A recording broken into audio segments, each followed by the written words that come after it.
Hello and welcome to the Varun experience. आज अपने साथ गणेश पवार जी है। They have got a very different story. तो गणेश जी, मैं जानना चाहता हूँ कि आपकी वाइफ आपको किस नाम से बुलाती है? घर में अक्सर ये बच्चे लोगों का फ़ोन आता है कि काका आप कभी आ रहे हो शॉप पे? तो मेरी बीवी मुझे करती है एमपीएस वाले काका आ गए, यूपीएस वाले काका आ गए ऐसा। अच्छा, तो क्या आपका सपना क्या था? एंड बोल तो ज़ेरॉक्स और एमपीएससी का रिलेशन क्या है थ्रू आउट? और 1980 में मेरे पिताजी का स्वर्गवास हो गया था।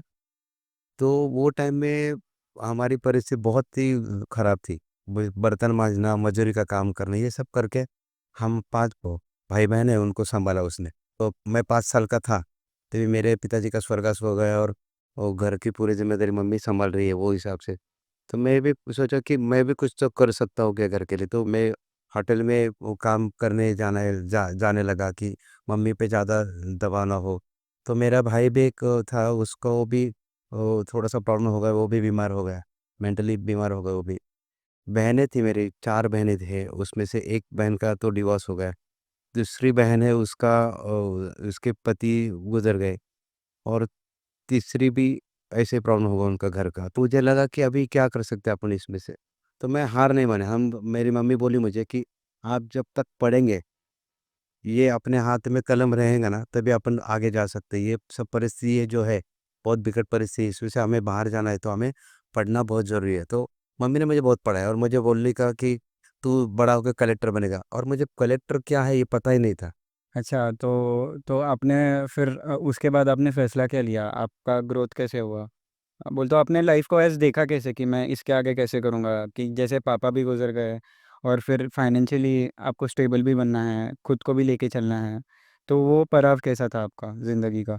हमारे घर में कुछ भी खाने के लिए कुछ भी नहीं था, तो माँ यहाँ पे बर्तन माँज के वगैरह सब वहाँ यहाँ से मज़दूरी का काम करके लाने का। कभी-कभार तो मैं छोटा था 5-6 साल का, तो मुझे लेके जाने का और झोली फैला के सबसे थोड़ा-सा खाना लेके आने का हम लोग। और जहाँ पे शादियाँ होती है वहाँ पे तो बर्तन-वर्तन माँज के जो वो बचा-कुचा रहता है, वो सब हम लोग 5 जो हमारे भाई-बहन थे, सब हम लोग बाँट के खाने का उसमें से।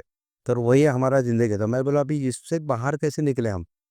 तो अभी के बच्चे लोगों को सभी कुछ मिलता है, लेकिन बच्चे लोगों को उसका एहसास नहीं है। लेकिन और बच्चे लोग तुरंत क्या करते हैं, सब कुछ फ्री में मिल रहा है अभी ये टाइम में। मोबाइल का रिचार्ज मिल रहा है, पेट्रोल मिल रहा है, सब मिल रहा है। और ये मिल के भी ब बच्चे लोग आत्महत्या करने पे तुले हैं, थोड़े-थोड़े बातें पे। हाँ, तो मेरे टाइम में तो बहुत मैंने कुछ देखा। पापा गुज़र गए, उसके बाद मम्मी ये सब कर रही है काम और मेरे भाई मेरे बहनों का ये हाल है। तो ये सब इतना मैं परेशान हो गया कि हम लोग कैसे करेंगे? माँ बोली कि पढ़ाई करके सब कुछ ठीक होगा। तो पढ़ाई पे ज़्यादा फ़ोकस का घर वाला था और आपका पर्सनली भी था पढ़ाई पे फ़ोकस? हाँ, तो बचपन में मम्मी मुझे बोली कि तू बड़ा होके कुछ अच्छा बन, तो मुझे बोलने का तू क्या बनेगा? मैं बोलने का मैं कलेक्टर बनूँगा। अच्छा, और कलेक्टर का मतलब मुझे पता नहीं था, लेकिन मैं बोलने का कलेक्टर बनूँगा। तो आपने जब अपना ज़ेरॉक्स का दुकान चालू किया तो कैसे लगा? बोल तो क्या सोच के आपने वो चालू किया और आपको किन लोगों को सर्व करना था वहाँ पे? ज़ेरॉक्स की दुकान से पहले मेरा एसटीडी बूथ का व्यवसाय था, छोटा-सा व्यवसाय। जिसमें मेरा ग्रेजुएशन पूरा हो गया, तो मैं बोला अभी नौकरी का भी प्रॉब्लम है। तो एक यहाँ-वहाँ नौकरी करने से अपन कॉइन बॉक्स, ज़ेरॉक्स वो टाइम में 2002 में बहुत चलने का। तो मेरा दोस्त है मंगेश देशपांडे करके, उसने पूरा फंडिंग दिया, कॉलेज का मेरा दोस्त है।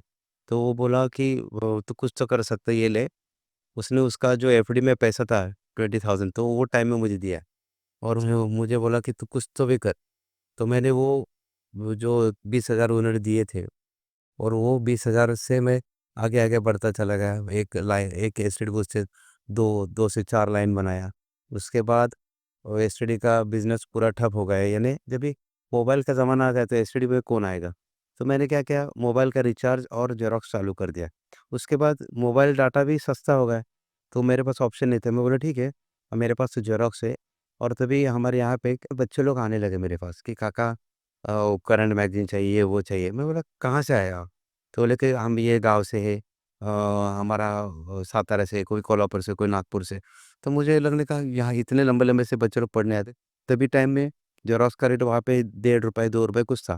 तो 40 पैसे तक अपन बच्चे लोगों को दे सकते हैं कि बच्चे लोग भी आएँगे और मेरा बिज़नेस, मैं तो तभी बिज़नेस सेट पे ही था कि अपन बिज़नेस कैसे सेट करेंगे। लेकिन जब मैं बच्चों को पूछा कि आप खाना खाए क्या? आपके घर में कौन है? तो उनकी जो परिस्थिति ना, तो मैं मेरे से भी बदतर थी। तो उनके पिताजी खेती में काम करते, खेती का तो क कपास को भाव नहीं है, इसको भाव नहीं, तो वो मैं बोला कि आप करते कैसे पढ़ाई? फिर बोला कि हमको उससे सब बाहर निकलना है, इसलिए हम लोग ये पढ़ाई करते हैं। जब तक हमारे हाथ में नौकरी नहीं आएगी, तब तक हम लोग इससे बाहर नहीं आएँगे। तो मैं समझा यार मेरा भी ऐसा था, जब तक मैं पढ़ाई नहीं करूँगा ऐसा बोला था, और मैं आज पढ़ाई करके थोड़ा-सा खुद का व्यवसाय चालू करके मैं थोड़ा-सा आगे तो बढ़ गया। ये बच्चों का तो वो भी नहीं है। और कोई-कोई बच्चे ऐसे थे, यानी जो माँ-बाप उन्हें यहाँ पे पढ़ाई के लिए भेज रहे थे, तो गहने वगैरह उन लोगों ने बेच के यहाँ पे आए थे। यानी उनके पास पैसे नहीं थे। कोई-कोई तो ज़मींदार को ज़मीन गिरवी रख के यहाँ पे आए थे। तो मैं बोला अपन कुछ तो करेंगे, इसलिए मैं बोला ठीक है, अपन थोड़ा-सा इनको मोटिवेशन के लिए कुछ तो करेंगे। तो मैं बोला कि उनको आप प्रीलिम निकालो, मेरे पास प्रीलिम निकाल के आ जाओ, मुझे रिज़ल्ट दिखाओ, मैं आपको मेंस का जो एग्ज़ाम रहता है 3 महीने का, तो मैं वहाँ पे आपको मुफ़्त में ज़ेरॉक्स दे दूँगा। तो बच्चे लोगों को अच्छा लगा। तो कुछ-कुछ बच्चे आने लगे मेरे पास कि काका अपने को मुफ़्त में ज़ेरॉक्स देंगे, तो अपन प्रीलिम निकालेंगे। तो 2-3 आईपीएस, ये डीवाईएसपी, एमपीएससी के जो बच्चे लोग हैं, पीएसआई वगैरह सब हो गए। तो बहुत आनंद लगता है उसमें। तो कहना आप ये चाहते हो कि जब आप बच्चों को ज़ेरॉक्स देते थे तो उनको एक काइंड ऑफ मोटिवेशन भी आता था कि हम काका के ज़ेरॉक्स के सेंटर पे जाते हैं, हमेशा नोट्स वगैरह निकालते हैं और उनके आशीर्वाद से या फिर उनके जो भी ये कार्य कर रहे हैं, उसके हिसाब से अगर हम ये क्लियर कर दिए, तो आगे की भी जर्नी उनकी बढ़िया रहेगी और जितना आपने उन लोगों को मदद किया है ज़ेरॉक्स देने में क्लियर करने के बाद, तो वो भी सफल रहेगा। डेली का जो नीड है, बेसिक, हुँ, हुँ। वो अपन कम रखे ना, तो अपने पास पैसा भी बचता है और अपन ऐसे काम में कर सकते हैं। अगर हम बोले तो सब पैसा मुझे चाहिए, मैं ही कमाऊँगा, मैं ही आगे जाऊँ, तो कभी फ़ायदा नहीं होगा उसका। अपन अपन जहाँ से आए उसका भी अपन ध्यान रखना चाहिए। मेरे टाइम में जितने बच्चों ने मुझे हेल्प किया, मेरे जो फ्रेंड सर्कल ने मुझे मदद किया, तो उनके वजह से आज मैं हूँ। अगर मैं सोचता हूँ अगर मैं भी कुछ कर सकूँ इन बच्चों के लिए तो बहुत अच्छा रहेगा, क्योंकि ये आगे जाएँगे, ये भविष्य है। अपने भविष्य बिगाड़ना नहीं चाहते, ये बनाना चाहते हैं। इसलिए थोड़ा-सा ज़्यादा मदद भी नहीं बोल सकते, मैं करते हुए कर रहा हूँ यहाँ पे। काका मैं आपको पूछना चाहता हूँ कि आपने कोविड में क्या किया था और आपने बच्चे लोगों को मदद कैसे की थी? कोविड में ऐसा हुआ था कि सभी बंद हो गए थे, पूरा व्यवहार ठप हो गया था, ज़ेरॉक्स सेंटर भी बंद हो गए थे और तभी एग्ज़ाम था, यूपीएससी का एग्ज़ाम था। बच्चे लोग मुझे बोलने लगे कि काका नोट्स चाहिए। तो मैं समझा यार नोट्स कहाँ से दूँ इनको? तो मैं सुबह, तभी टाइम था कि 11 बजे तक आपका दुकान चालू रहेगा, दोपहर तक। तो मैं क्या करने का, 6 बजे निकलने का और 6 से 11 तक मैं दुकान में रुकने का, शटर बंद करने का, साढ़े 9 बजे तक। उसके बाद वो पूरा होम डिलीवरी करने का, यानी बच्चों का एक मैसेज डाला ग्रुप पे कि जिसको ज़ेरॉक्स चाहिए आपका एड्रेस दे दो, मैं वहाँ पे लाके दे दूँगा। तो बच्चे लोगों को अच्छा लगा कि हमें, अब तक हम लोग पिज़्ज़ा डिलीवर कर रहे थे, अब तो ज़ेरॉक्स भी मिल रहे थे, बच्चे लोग भी खुश हो गए। वो भी कोविड के टाइम हाँ, पे। वो कोविड के टाइम में। और आप वो कैसे करते थे? आप वो भी थोड़ा-सा तभी पुलिस प्रशासन भी कैसा, उनके ऊपर भी बहुत ज़िम्मेदारी थी कि कोई बाहर ना निकले, उनका भी बराबर था वो हिसाब सही से। है, सही है। तो वो जो टाइम मिलता था सुबह 6 से 11 बजे तक, मैं एक सिलेंडर लेके जाने का, गाड़ी पे एक सिलेंडर रखने का, एक पुलिस भी पकड़े ना तो मैं बोलने का, "सर ये रोज़ का काम है ना, भाजी, तरकारी ये तो लगता ही है।" तो वो भी कुछ नहीं बोलने का, और वो मैं डिक्की में ज़ेरॉक्स रखने का और पूरे घर में जाके दे के आने का। तो बच्चों को अच्छा लगने का, और हाँ, हॉस्टल्स पे, घर पे, सही है। तो इस हिसाब से आपके बहुत सारे वरिष्ठ जो होल्डर्स हैं अभी कलेक्टर से तो उनकी जान-पहचान रहेगी और कैसा है उनका और आपका संबंध इस कार्य बहुत करने के बढ़िया, बाद? बहुत बढ़िया। क्योंकि डूबने वाले को तिनके का सहारा है ना, वो हिसाब से मैंने काम किया, बहुत बड़ा काम नहीं किया। लेकिन वो बच्चे लोग अभी भी मुझे काका करके रिस्पेक्ट देते हैं। उनकी ज़ेरॉक्स वाले को आज कोई याद नहीं रखता, लेकिन ये काम की वजह से मेरा जो बच्चे लोग पहचानने लगे कि काका का ज़ेरॉक्स है, काका हमें वो टाइम में मदद नहीं करते तो आज अपन नहीं आते। तो वो उनका बड़प्पन है, मेरा कुछ नहीं है इसमें। ये जो पूरी कार्य करनी है आपकी, तो ये करने के बाद आपको कैसा लगता है? बोले तो what kind of satisfaction do you have? बहुत मज़ा आता है काम करने में। जैसे प्रिंट आउट का यहाँ पे पूना में और मेट्रो सिटी में बहुत रेट है। गाँव में तो बहुत ज़्यादा रेट है। ₹2 ₹5 से नीचे प्रिंट आउट नहीं देते और बच्चे लोग टैब पे ज़्यादा पढ़ाई नहीं कर सकते क्योंकि टैब में आँखों को ज़्यादा तकलीफ होती है। 1 घंटा के बाद तो नहीं कर सकते। बच्चे लोग मुझे बोलते हैं कि बाबा मेरे पास कम पैसे है ये है, तो ठीक है, प्रीलिम क्लियर करो। उनको तो मैं बोलता हूँ आप ये ले लो, पैसा है तो दे दो, या तो प्रीलिम क्लियर होने के बाद आपको जो है और जो मटेरियल लगेगा यहाँ से लेके जाओ, वो भी मुफ़्त में। आपको आदर भी है और अब लग रहा है कि आपको प्रेम भी है कि जिस हिसाब से वो गाँव छोड़ के आ रहे हैं, हुँ। कोई परीक्षा के लिए तैयार हो रहे हैं, तो थोड़ी-सी जो मदद करते हो आप उनको, डेफ़िनेटली वो बहुत हेल्पफुल होता रहेगा। सो आपने ये कार्य को और आगे कैसे बढ़ाया है? आपने वो तो और भी बहुत कुछ किया है, तो उसके बारे में थोड़ा आप बताइए? ये लाइब्रेरी का भी यहाँ पे बहुत ही है, बच्चे लोग जैसे प्रीलिम पास करते हैं, उनके लिए लाइब्रेरी बहुत ज़रूरत होती है क्योंकि घर में इतनी पढ़ाई नहीं होती। 7-8 घंटे कंटिन्यू बच्चे लोग पढ़ते। तो मैंने क्या किया कि 2 लाइब्रेरी चालू किया और उनको ऐसा बोला कि आप प्रीलिम पास हो जाओ और मेंस के लिए 3 महीने जो मेंस का रहता है उनका प्रिपरेशन के लिए, यूपीएससी प्रिपरेशन के लिए जो मेंस का एग्ज़ाम रहता है उसको 3 महीने लगते हैं। 3 महीने उनको वो बच्चों के लिए मैंने लाइब्रेरी और प्रिंट आउट पूरी तरह से मुफ़्त में दे दिया, ठीक है? बोला उनको कि चैलेंज है, आप प्रीलिम पास करो, आपको लाइब्रेरी भी मिलेगा 3 महीने तक और आपको ज़ेरॉक्स भी मिलेगा। तो वो हिसाब से बच्चे लोग थोड़ा-सा पढ़ाई पे भी ज़्यादा फ़ोकस करते हैं कि प्रीलिम पास होना ठीक है, उसके बाद जो मेंस का एग्ज़ाम है, वो एग्ज़ाम में भी वो बहुत सी दिक्कतें कैसी आती है, पैसों का प्रॉब्लम होता है उसमें। क्योंकि 3 महीने तक उनको टेस्ट सीरीज़ लगानी पड़ती है। उसके नोट्स आते, 20-20 हज़ार के टेस्ट सीरीज़ लगाते बच्चे लोग।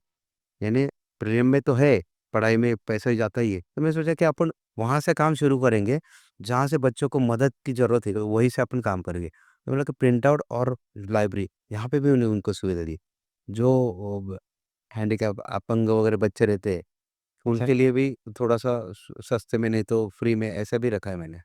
तो वो भी बच्चे लोग थोड़ा-सा जो जिनको पढ़ना है लेकिन पैसा नहीं है, तो थोड़ा-बहुत उनको भी अच्छा लगता है कि ठीक है, अपने को भी कोई मिल रहा है म हेल्प पैसा। तो काका आप ऑलरेडी ज़ेरॉक्स दे रहे हो बच्चे लोगों को, उसके बाद आपने लाइब्रेरी भी चालू कर दी है और फिर आप नोट्स वगैरह भी देते हो। तो लाइक ये बहुत बहुत ज़्यादा चीज़ है जो एक साधारण स्टूडेंट को लगेगा जो यहाँ पे पुणे शिफ्ट हो रहा है या फिर आपके लोकेलिटी में कहाँ पे रह रहा है और उसको ये सब चीज़ों की ज़रूरत है। तो आपका लक्ष्य क्या है और आप आगे क्या करना चाहते हो इस चीज़ के बारे में? क्योंकि आप डेफ़िनेटली बहुत इन्वॉल्वड हो इसमें और एक ऐसा भी सेगमेंट है जहाँ पे आपने बोला था कि एटलीस्ट मैंने क्लियर नहीं किया ये, बट मैं चाहता हूँ कि बहुत सारे मेरे वजह से क्लियर हो, तो मुझे लगे कि मैंने सच्ची में ज़िंदगी में कुछ किया। वो भी एक ऐसा कि वो टाइम में मेरे पास कुछ भी नहीं था, तो मैं बोला ठीक है अपन कुछ कर नहीं सके तो ये बच्चे जो आ रहे हैं अपने पास, जैसे आपके फ्रेंड्स लोग हैं, आपने उसको बताया कि काका के यहाँ पे डिस्काउंट मिलता है, काका प्रीलियम को नोट्स देते हैं, प्रीलियम जो क्लियर होते हैं उनको नोट्स देते हैं फ्री में, उनके लाइब्रेरी प्रोवाइड करते हैं और बहुत ऐसे छोटे-मोटे हॉल टिकट जो रहता है, जो यूपीसी एमपीसी का हॉल टिकट रहता है, वो भी पूरा फ्री में रहता है। तो बच्चे लोग बोलते हैं कि आप जैसे स्टूडेंट है वो बोलते हैं कि काका पे आ जाओ थोड़ा-सा मोटिवेशन मिलेगा। और ये बच्चे जो बन रहे हैं, तो वहाँ पे मैं खुद को देख रहा हूँ कि मैं ये यहाँ पे सामने मैं खड़ा हूँ ऐसा, कि वो जो है मैं बनना चाहता वो बन गया मैं। सही है आपका जर्नी पूरा थ्रू आउट बहुत लाइक जितना आप दे सकते हो खुद से उतना आपने इन लोगों को दिया है और मैं देखते हो कि आप 2-3 साल से आप यही काम कर रहे हो और सब लोगों को नोट्स दे रहे हो। आपके पास वो जब वो कोई एग्ज़ाम क्रैक कर रहे हैं, वो आपके पास आ रहे हैं, सेलिब्रेशन कर रहे हैं। तो वो मोमेंट कैसा है आपको? वो कैसे लगता है? वो तो बहुत बढ़िया मोमेंट रहता है। बच्चे लोग आए और पूरे कलर में थे बच्चे लोग, मैं पहचान नहीं, बाद में आके सब लोगों के सामने मेरे पैर पड़े, मेरे से आशीर्वाद लिया उन लोगों ने। इतना अच्छा लगा कि वो पिता समान समझते हैं अपने को, यानी इतना रिस्पेक्ट तो किसी को मिलता नहीं है। यहाँ पे लोग करोड़ों की भाषा करते हैं, अपन करोड़ों कमाएँगे, लाखों, कुछ नहीं रहता है। सब जाते समय इधर रख के जाना है, लास्ट तक जो आएगा इंसान ही आएगा। आप 100 करोड़ कमाओ, 1 करोड़ कमाओ या 1000 करोड़ कमाओ, सब पैसा इधर रख के जाने का है। जो ये अपने जो ज़रूरतमंद लोग हैं, उसको अपन थोड़ा बहुत भी हेल्प करेंगे ना, तो बहुत अपन करोड़पति बन जाएँगे। दिल से तो काका आप करोड़पति बन ही चुके हो। हाँ, वो आशीर्वाद बहुत ज़रूरी है, बहुत मैटर करता है। ये करोड़ों बच्चों का आशीर्वाद जो लगेगा ना, वो बहुत अच्छा रहता है। क्योंकि लाइफ में आशीर्वाद के बिना कुछ नहीं। कहते हैं कि आप किसी को मदद करो तो वो किसी की किन और लोगों की मदद करेंगे, and that's how we create a globe through. मेरे पास कभी-कभार पैसा नहीं रहता, तो टाइम पे आके वो लोग सर्विस करते ज़ेरॉक्स का, जिसका मैं रूम लिया हूँ प्रवीण डोंगरे करके। उसका भी बहुत-बहुत धन्यवाद क्योंकि उन्होंने डिपॉज़िट नहीं लिया, मेरा काम को देख के। लोग यहाँ पे 50-50 रुपए डिपॉज़िट लेते हैं, तो उन्होंने भी कुछ नहीं लिया। और मैं अभी जो लाइब्रेरी चला रहा हूँ, श्री विचारे साहब करके, उन्होंने भी डिपॉज़िट नहीं लिया। बोला आपका इंटेंशन अच्छा है, हम लोग भी चाहते हैं कि आप में इसमें पार्ट बनो, तो इसलिए उनका भी बहुत धन्यवाद। सही है काका। तो thank you for your time, और ये सब जो भी आप कर रहे हो उसके लिए आपको बेस्ट ऑफ लक।